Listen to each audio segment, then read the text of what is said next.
வணக்கம். Welcome to கதை திரட்டு audio books.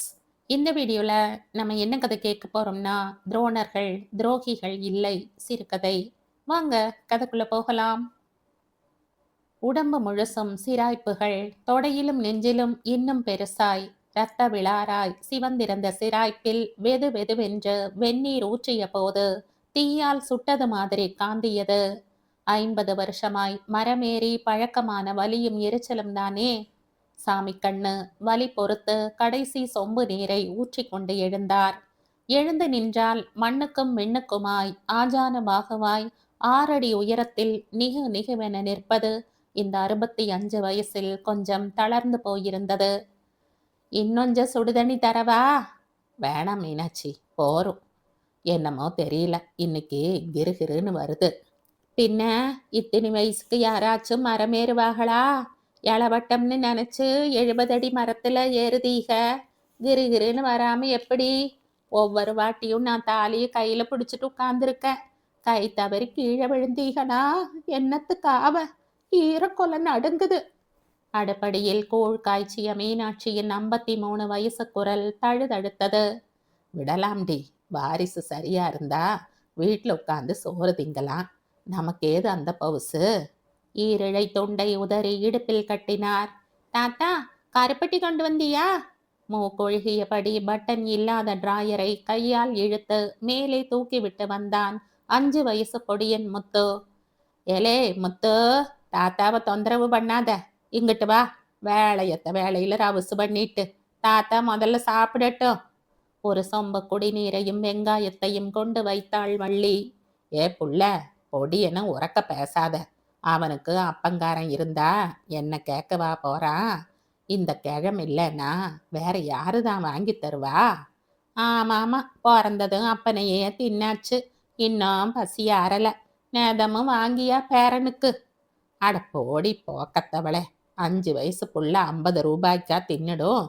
10 பைசா சமாச்சாரத்தை பெருசு பண்ணாத. ஆமா, உங்க அண்ணன் எங்கன காணோம்? பொழுது போனப்புறமும் கூட கூடு அடையாதாமாக்கும். சமையல் கட்டை பார்த்து குரல் கொடுத்தார் சாமி கண்ணு. அண்ணனை சொல்லாட்டி தான் சோறு இறங்காதே உனக்கு. எல்லாம் வந்து சேரும். கைப்புள்ளையா என்ன? ஆமாமா, கைப்புள்ள இல்லதான். ஆனா ஒரு பைசா சம்பாதிக்க துப்பில்லாத வாலிப புள்ள. கட்சி அரசியல்னு ஊருக்காவ அலையிற புள்ள. அதுக்கு போனா உருப்பட முடியுமா? தலையெடுக்க முடியுமா? 4 காசு சம்பாதிக்க முடியுமா? அம்மையும் உடம்பரப்புமா கொஞ்சுதீகளே அவனை. மனக்கடுப்பில் கொதித்தன வார்த்தைகள். மரமேற கத்து கொடுத்தாச்சு. குச்சி மட்டை பாலை கிழிச்சு சுத்தம் பண்ணலாம், பஞ்சாடை கழிக்கலாம், தேங்காய் தள்ளலாம். யாரு காதல் விழுது? ஒத்தை கொத்தையா பையன், நீ பொண்ணாயிட்ட. இல்லைன்னா உனக்கு சொல்லி கொடுத்துருப்பேன். தினசரி மண்டகப்படி சாயங்கால அர்ச்சனை. சு, சும்மா இருப்பா. இருந்திருந்து இத்தனை வருஷம் கழிச்சு நல்ல புத்தி வந்திருக்கு. எம்எல்ஏயோட தோப்புல தேங்காய் இறக்கணுமா? காலையிலேயே போயிருக்கு. அண்ணனுக்காக பரிந்து பேசியது உடன் பிறந்த ரத்தம். ஏதேது மவராசனுக்கு நல்ல புத்தி வந்திருக்கு. இத்தனை வயசுக்கு அப்புறமாச்சும் தண்டச்சோறு திங்க கூடாதுன்னு தெரிஞ்சிருக்கே. அப்பாவுக்காக கூழும் துவையலும் பச்சை மிளகாயும் கொண்டு வந்த வள்ளி வழக்கமான புலம்பல் தானே என்கிற ரீதியில் பேசாமல் நின்றாள். கரந்தானேரி சின்ன கிராமம். 2 தலைமுறையாய் குடியிருந்தவர்கள் கூட இப்போது நில புலன் எல்லாம் விற்று பிழைப்பை தேடி டவுனுக்கு போய்விட்டார்கள். வயல் வேலைக்கும் மவுசு இல்லை, மழையும் இல்லை. கிணற்றில் நீர்மட்டம் குறைந்து விட்டது. கண்மாயும் நிறைவதில்லை. வானம் பார்த்த பூமி எல்லாம் பாளம் பாளமாய் கண் பிளந்து கிடக்கிறது. இளைய தலைமுறைக்கு நகரத்து கனவுகள் படிப்பும் பிடிக்கவில்லை, கலப்பையும் பிடிக்கவில்லை. கிராமத்து வெறுமையால் எரிச்சல் வருகிறது. சொடக்கு போட்ட மாதிரி, ஜி பூம்பா மாதிரி குடிசை வீடும் கிழிந்த வேட்டியும் பிடிக்கவில்லை. ஒரே இரவில் ஓட்டு வீடும் வெள்ளை வேட்டியும் உடம்பு வளையாத எஜமான தோரணையும் மதிப்பும் மரியாதையுமாய் வளைய வர கனவு காண்கிறார்கள். புழுதி பிடிக்கவில்லை, பூமி பிடிக்கவில்லை, மண்ணில் உழைக்க விருப்பமில்லை. புளிய மரத்தடியில் அரச மரத்தடியில் கூட்டம் போட்டு தமிழ் பேப்பரை அச்சரம் விடாமல் படித்து முடித்து அரசியலையும் சினிமாவையும் அக்கக்காய் அலசி போடுவதுதான் இளைய கும்பலுக்கு பிடித்திருக்கிறது. சாமி கண்ணு மாதிரி பழம் பெருச்சாளிகள்தான் 50 வருஷமாய் ஒரே தொழிலை செய்து வயிறு கழுவுகிறார்கள். தென்னந்தோப்புகளும் குறைந்து போய் இருக்கும் கொஞ்ச நஞ்ச மரங்களிலும் காய்ப்பு குறைந்து விட்டதினால் கஷ்ட ஜீவனம்தான். ஊரிலும் பசுமை, சாமி கண்ணுவின் உடம்பிலும் இளமை, ரெண்டும் உச்சமாயிருந்த காலத்தில் அவருக்கு ஏக கிராக்கி இருந்தது. வீடு தோப்பு என்று மாறி மாறி வேலை இருக்கும். கஞ்சி நேரத்துக்குள்ளாக 50-60 மரங்கள் ஏறி முடித்து விடுவார். உச்சி வேளைக்குள்ளாக நிச்சயமாய் 85 மரங்களுக்கு குறைவில்லாமல் ஏறி தேங்காய் தள்ளி விடுவார். ஒரு மரத்துக்கு 2 ரூபாய் கூலி, 85க்கு 170, கூடவே 5-6 இளநீர், 8-9 தேங்காய் என்ற உபரி கூலியும் கிடைக்கும். கை நிறைய சம்பாதித்து வள்ளியை பெருசாய் கட்டி கொடுத்தார். மருமகன் மகளை கடைசி வரை காப்பாற்றுவான் என நினைப்பு. ஒரே மகன் கடைசி காலத்தில் தன்னை உட்கார வைத்து கஞ்சி ஊற்றுவான் என்றும் நம்பினார். ரெண்டும் பொய்த்து போய்விட்டன. அனாயாசமாய் 80 மரம் ஏறியது கனவு மாதிரி இருக்கிறது. இத்தனை வயசுக்கு உழைக்கத்தான் வேண்டி இருக்கிறது. ஆனால் காலில் வலு குறைந்து விட்டது. 10 மரம் ஏறி இறங்குவதற்குள்ளாகவே கை கால் நடுங்குகிறது, தலை சுற்றுகிறது. 2-3 தரம் 15 அடி 20 அடி மரத்தில் இருந்து கீழே விழுந்தும் விட்டார். நல்ல வேளை பக்கத்தில் இருந்த மாமர கிளையை அணைத்து கொண்டு தொங்கியதால் தப்பித்தார். இத்தனை கஷ்டமும் பார்த்தப்புறம் கூட ஆறுமுகத்துக்கு புத்தி வரவில்லை, படிப்பு ஏறவில்லை என்று மரமேறி சொல்லிக் கொடுத்தும் பிரயோஜனமில்லை. கூலி வேலைக்கும் உடம்பு வணங்க மாட்டேன் என்கிறது. 30 வயசுக்கு கும்பல் சேர்த்து கொண்டு வெட்டிக்கதை, புளிய மரத்தடி வம்பு பேச்சு, டீ கடை, பக்கத்து ஊர் எம்எல்ஏ வீட்டில் இடிபிடி வேலை, இப்படி போகிறது நாளும் பொழுதும். 65 வயசுக்கும் ஓய்வெடுக்க வழியில்லாமல் 5 வயிறுக்கும் சாமி கண்ணுதான் சரசரவென்று மரமேற வேண்டியிருக்கிறது. 50 ரூபாயாவது இல்லை என்றால் எண்ணத்தை சாப்பிட? அங்கங்கே பீந்து தொங்கும் குடிசையை எப்படி சீர் செய்ய? பேரனுக்கு லாலா கடை ஜிலேபியும் காராசேவும் திருநெல்வேலி அல்வாவும் எப்படி வாங்க? கஞ்சி குடிப்பா, என்ன ரோசனை, ஆறிடுச்சு பாரு. வள்ளி துவையலை நீட்டினாள். குட்டி பையில இந்த கருப்பட்டி. பேரனை மடியில் உட்கார்த்தி வைத்து கொண்டார். சுகமாக இருந்தது. பொன் சிராய்ப்பின் காந்தலுக்கு ஒத்தடம் கொடுத்த மாதிரி இருந்தது. சாமி கண்ணுவோடு மரம் ஏறியவர்கள் எல்லாம் பாதி வாழ்க்கையிலேயே பனை மரம் ஏறுவது, திருட்டு கள் இறக்குவது என்று திசை மாறிவிட்டார்கள். பனை மரம்தான் இப்போது பனங்காய்ச்சி மரமாக இருக்கிறது. எலே, இன்னும் எத்தனை நாள் தான் தேங்காய் இறக்குவ? எங்களோட வந்துடுவ, காசு கொட்டுது என்றார்கள். தென்னை மரமே காணாம போயிட்டு இருக்குல. இன்னும் 10 வருஷத்துல கிராமத்துல கூட தேங்காய் விலை கொடுத்து வாங்க போறானுவ. அதுக்குள்ளார வீடு வாசல்னு பார்த்துடு. ஓலை குடிசையிலேயாவா வாழ்க்கையை முடிச்சுப்ப என்றார்கள். தாய்ப்பால் குடிச்சவன்டா நானு. கள்ளையோ சாராயத்தையோ தொடக்கூட மாட்டேன். கள் இறக்கித்தான் வயிற்றுல சோறு இறங்கணுமா என்ன? பட்டினி சாவு கூட ஒப்புதல் தான்.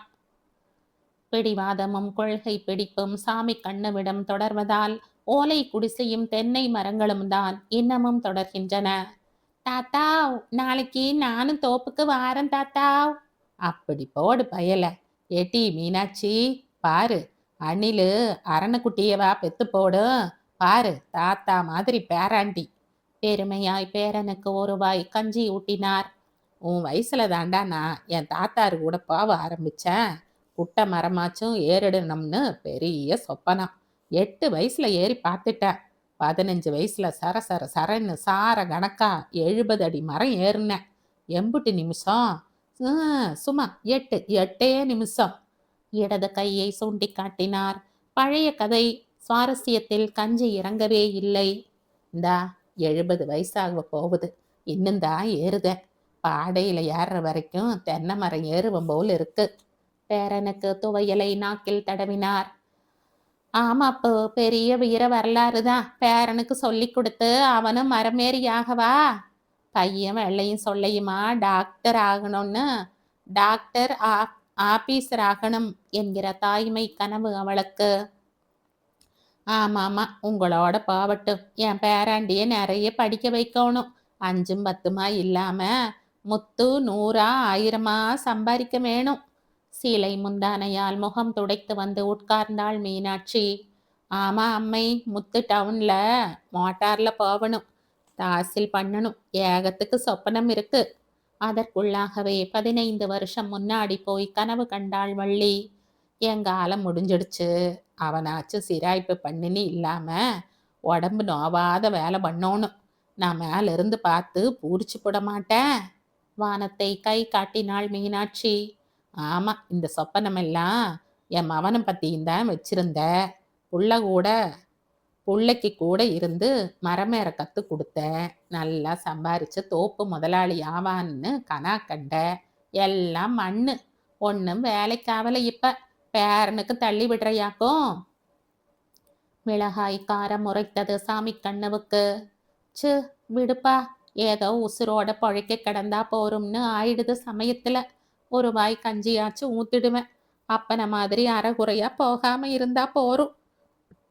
முணுக்கென்று கண்ணீர் வழிந்தது வள்ளியிடம். நிதர்சன வறுமை கனவுகளை கூட முறித்து போட்டது. கிணி கிணி கிணி என்று சைக்கிள் மணி சத்தம் கேட்டது வெளியில். மாமோய்! மடியில் இருந்த முத்து வாசல் பக்கம் ஓடினான். கையில் 2 3 இனிப்பு பொட்டலத்துடன் வந்தான் ஆறுமுகம். கிணற்றடிக்கு பக்கத்தில் இருந்த நீள பெஞ்சில் படுத்திருந்தார் சாமி கண்ணு. ஆறுமுகம் வீச்சரிவாளால் தென்னை ஓலைகளை கிழித்து குச்சி மட்டை ஓலை என்று கிழித்து ரக வாரியாக அடுக்கி வைக்க விஷ் விஷ் விஷ் என்ற அறிவாள் சந்தம்தான் பேசி கொண்டிருந்தது. முத்து அவுக் அவுக் என்று இனிப்பு சேவும் ஜிலேபியும் அல்வாவும் தின்றுவிட்டு மாமா ஆறுமுகத்தின் மடியிலேயே படுத்து தூங்கிவிட்டான். வள்ளி சமையல் மேடையை சாணியால் மெழுகி கொண்டிருந்தாள். ஏழ்மையை கூட சாணம் அழகாகி விடுகிறது. மீனாட்சி சின்ன உரலில் டக் டக் என்று வெற்றிலையையும் களிப்பாக்கையும் சேர்த்து இடித்தாள். ராத்திரி சில்வண்டின் டுர் டுர் டுர் சப்தம். பக்கத்து தொழுவத்தில் இருந்த மாடுகள் சிலுக் சிலுக் என்ற தலையசைக்க கழுத்தில் இருந்த மணிகள் கிணி கிணி என சப்தித்தன. சிராய்ப்பில் எல்லாம் கொசு கடிக்க அதை அடிக்கப் போய் இன்னமும் காந்தியது சாமி கண்ணுவுக்கு. எப்பா என் ஜாமி, இன்னும் எத்தனை நாளைக்கு தான் இந்த இழவெடுத்த பொழப்பு? சிராய்ப்பில் தோலே வழண்டு போகுது. என் பாடைக்கு கூட நான் தான் மட்டை உரிச்சுக்கணும் போல இருக்கு. அன்னாடங்காய்ச்சியா நாய் பொழப்பு. இத்தனை வருஷம் சம்பாரிச்சும் ஒரு மஞ்ச புல்லு வீடு கூட கட்ட முடியல. இனிமே என்ன, காலாகாலத்தில் போய் சேர வேண்டியது தான். அடுத்த சென்மத்திலையாச்சும் நல்ல உழைக்கிற பிள்ளைய பெற்றுக்கணும்னு வரம் வாங்கிட்டு வரணும். கருவேப்பிலை கண்ணு ஒன்று பெத்த. இத்தனை வயசுக்கு அவனை நான் தான் சுமக்க வேண்டியிருக்கு. கண்ணை மூட பார்த்தாலும் தூக்கம் வரவில்லை. ஆறுமுகம் சொன்ன செய்தியில் கவலைதான் விஸ்வரூபம் எடுத்திருந்தது. நல்லதனமா உழைச்சு பொழைக்க உடம்பு வலிக்குதாக்கும். ஒரே நாளில் சம்பாரிச்சு கறியும் மீனுமா திங்கணுமாக்கும். நாரி போயிடும்ல. எத்தனையோ கொம்பனுக சலவ நோட்டை விசிறி காமிச்சப்பவும் கல்லாட்டு இருந்தவன்ல நானு. அந்த ராத்திரியில் சின்ன கண்ணுவும் சில் வண்டும் தான் சப்தம் எழுப்பினார்கள். ஆறுமுகம் ரெண்டையுமே லட்சியம் பண்ணவில்லை.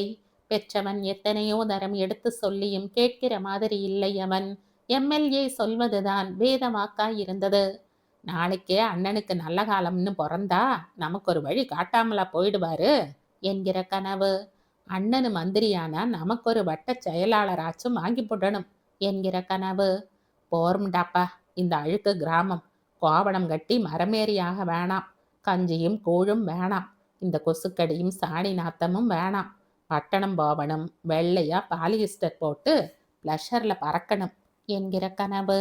தலைவா தலைவான்னு அவன் கும்பிடு வைக்கணும். கை கூப்புற கிழவிங்களுக்கெல்லாம் பளீர்னு 50 100 ரூபா நோட்டை நீட்டணும். வீடு வாசல் தேடி வரவுகள்லாம் உட்கார்ந்து ஒருவா சாப்பிட்டு போவோணும். சென்ட்டு பந்தான்னு வசதியா இருக்கணும். சுழுவான காசு பார்க்கலாம் கட்சியில என்கிற கனவு. இந்த கனவு போதையில் எம்எல்ஏவுக்கு எடுபிடியாக கூப்பிட்ட குரலுக்கு ஓடி வருபவனாக அவர் இட்ட வேலையை தலையால் முடிக்கும் அடிமைகளாக உருவாக்கப்பட்ட இளைஞர் பட்டாளத்தில் ஆறுமுகமும் ஒருவன். அதனால் சாமி கண்ணுவுக்கு மனசு வருத்தம்தான். ஆனாலும் இப்போது முழுசுமாய் மனசுடைந்து 6 அடி உயரத்தை ஐந்தடியாய் சுருட்டி படுத்திருப்பது வேறு விஷயத்தால். சொன்ன சேதியின் வேதனை கொஞ்சமும் மனசை பிராண்டாத மாதிரி கமுக்கமா இருந்தான் ஆறுமுகம். அப்பா, உள்ளார வந்து படு. பக்கத்து தோப்பை வெட்டுறாங்கள்ல, அப்பப்ப பாம்பு வந்துடுது. சாயங்காலம் கூட ஒன்று விரட்டினேன். இந்தா, இந்த கிணத்தடி குளுமைக்கு நிறையவே வருதுக. முத்துவை தூக்கி கொண்டு உள்ளே போனாள் வள்ளி. ஏங்க, வெற்றிலையை கடைவாயில் ஒதுக்கி சாரை புளிச்சென வெளியே துப்பினாள் மீனாட்சி. இந்தாங்க, உங்களைத்தானே. ஆறுமுவா ஏதோ சொல்லணுமா? கொட்ட மனசில்லை. யாரிட்டும் பேச விருப்பமும் இல்லை. முகத்தை அந்த பக்கம் திரும்பி படுத்தார். புரிந்து கொண்டு மீனாட்சி மகனை கேட்டாள். ஏன்பா ஆறுமவா, அப்பாரு மனசை நோகடிக்கிறையே, ஏன் இந்த பொல்லாப்பு? ஆ? பதில் இல்லை. விஷ்க் விஷ்க் விஷ்க் என்று அரிவாளின் சப்தம் காற்றில் கலந்து பதிலானது.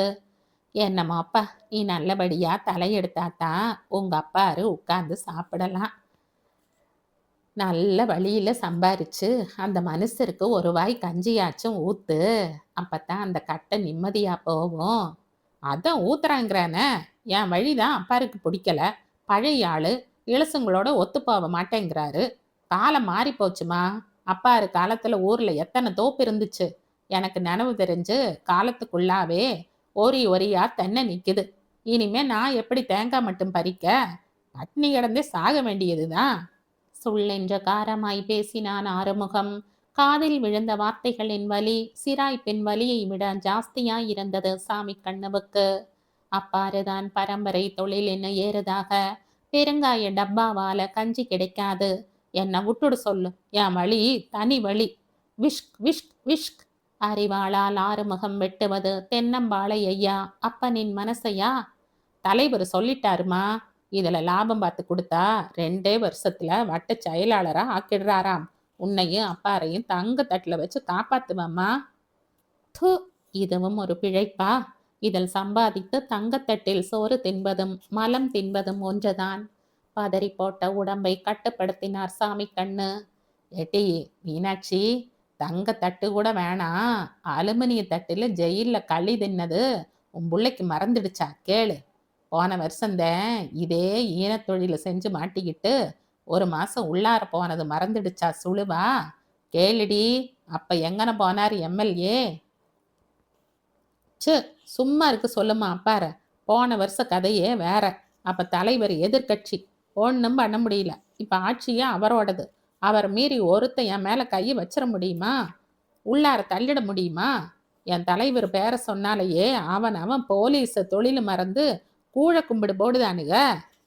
தன் தானை தலைவரின் பெருமையை வாய் நிறைய பேசினான் ஆறுமுகம். நாளைக்கு தலைவர் பக்கத்து ஊர் தோப்ப கிரயம் பண்றாரு. அது முழுசும் கள்ளு இறக்குறது ஏன் பொறுப்பு? ரொம்ப வெரசா மரமேறி இறங்கணும். ஒரு 2000 பனைமரம் இருக்கு.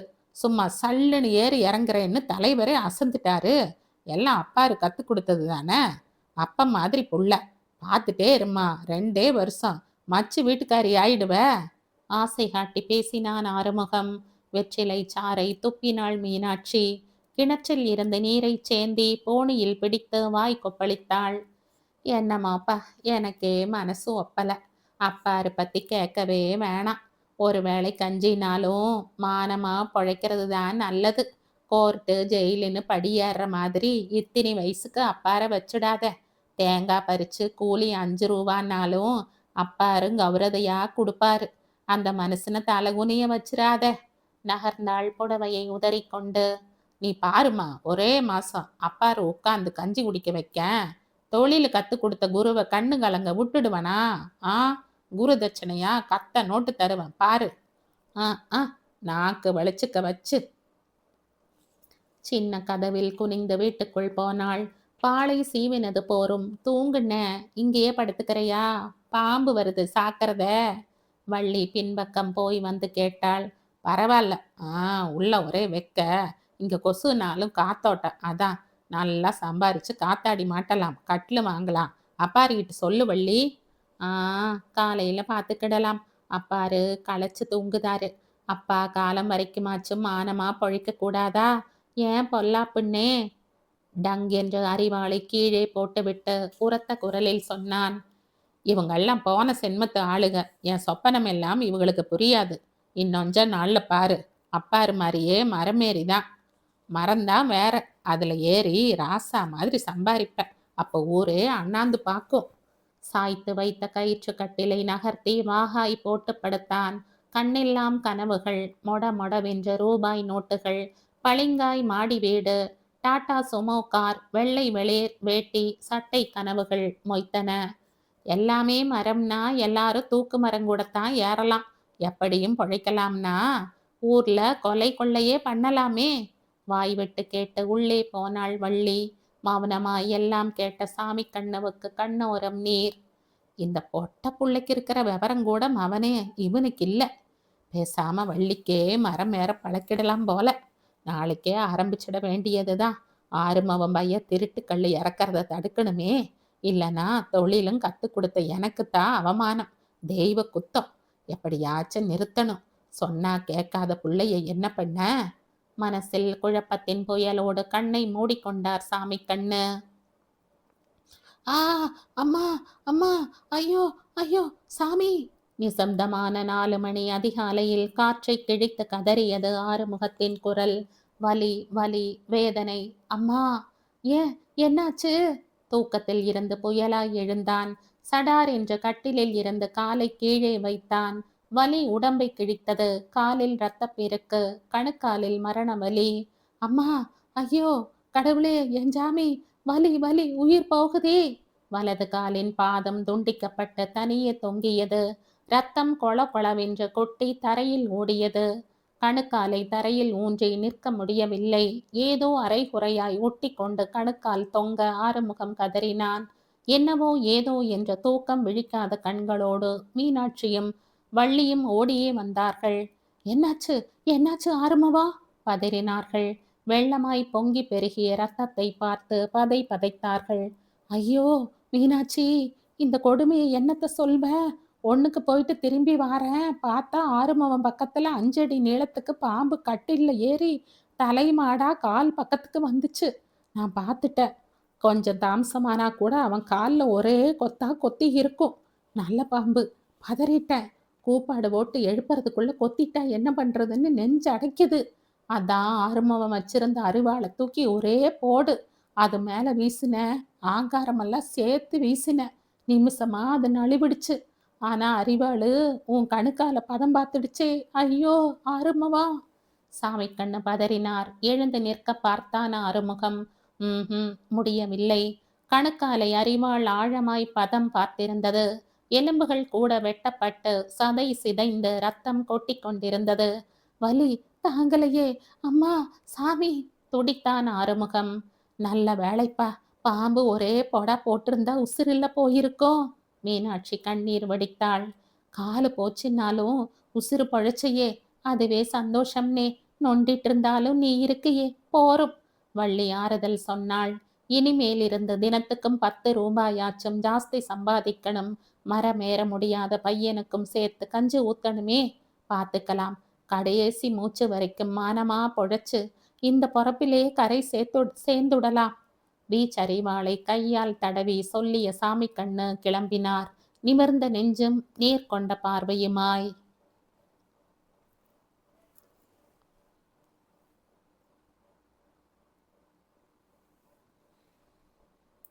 இதோடு இந்த கதை முடியுது. இந்த கதை உங்களுக்கு பிடிச்சிருந்தா லைக் பண்ணுங்க, ஷேர் பண்ணுங்க, சப்ஸ்கிரைப் பண்ணுங்க. மற்றும் ஒரு இன்ட்ரெஸ்டிங்கான கதையோட அடுத்த வீடியோல சந்திப்போம். பாய். தேங்க்யூ.